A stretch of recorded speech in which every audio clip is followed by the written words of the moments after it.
கலியுகத்தில் வந்து பயணம் பண்ணது வந்து எதிர வர்றவங்களெல்லாம் வந்து நல்லவங்க, எதிர வர்றவங்களாம் கவனத்தில் வருவாங்க, கூட இருக்கிறவங்கெல்லாம் நல்லது செய்வாங்க, கெட்டது செய்வாங்க.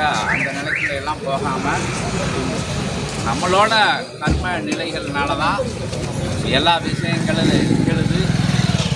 அவங்களோட கர்ம நிலைகள் அந்த நிலையை பூர்வ ஜென்மங்களில் செஞ்ச நிலைக்குள்ள அவங்களுக்குள்ள குணநலங்கள்லாம் இருக்குது. அப்போ நம்ம உயர்வான குணநலங்களோட எந்த சூழ்நிலையில் இருந்துட்ட போதும் கர்மத்தின் வழியில் பயணப்படணும் அப்படின்னு நினச்சிக்குவாங்க. இடர் வருது, இன்னொரு வருது, துக்கம் வருது, துயரம் வருது அப்படிங்கிற விஷயங்கள்லாம் எதிர்த்து நிற்கும் போது காணாமல் ஓடி போயிடும். பொறுத்து கொள்ளும்போது அது தாண்டி வந்துடலாம் அப்படிங்கிற இறை நம்பிக்கையோடு எல்லாரும் பயன்படுங்க. எல்லா விஷயங்களையும் பிரபஞ்சம் கவனிச்சுக்கிட்டு மறந்துடாங்க. சின்ன சின்ன நிகழ்வுகளையும் பிரபஞ்சம் கையில் எழுதி அப்படிங்கிற மறந்துடாங்க.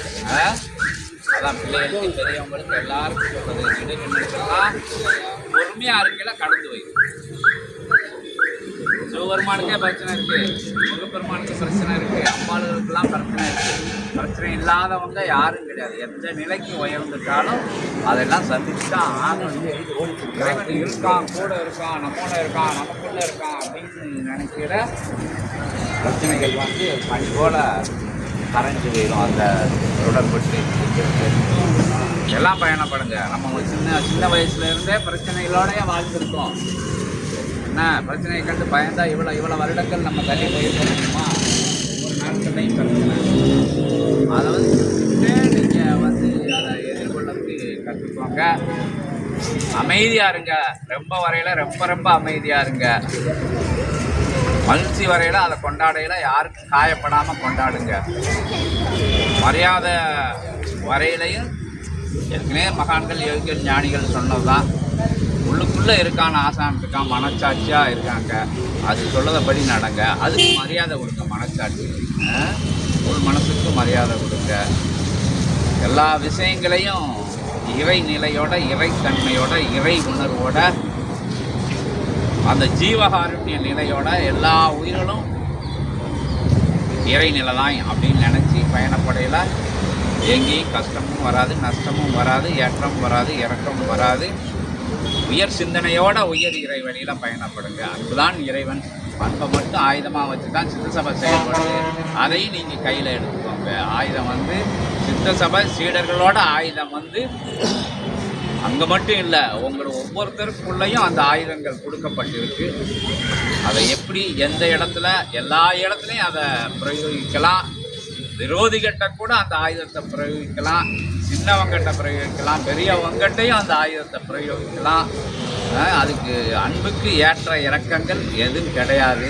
அதை மட்டும் ஆயுதமாக வச்சு எல்லாரும் செயல்படையில் வெற்றி தோல்விகளையெல்லாம் அந்த அன்பு என்கிற விஷயத்துக்குள்ள வரையில் அது என் நிலை அடைஞ்சாலும் வெற்றி நிலை தான் அப்படின்னு சொல்லி எல்லாரையும் பார்த்தது ரொம்ப சந்தோஷம்.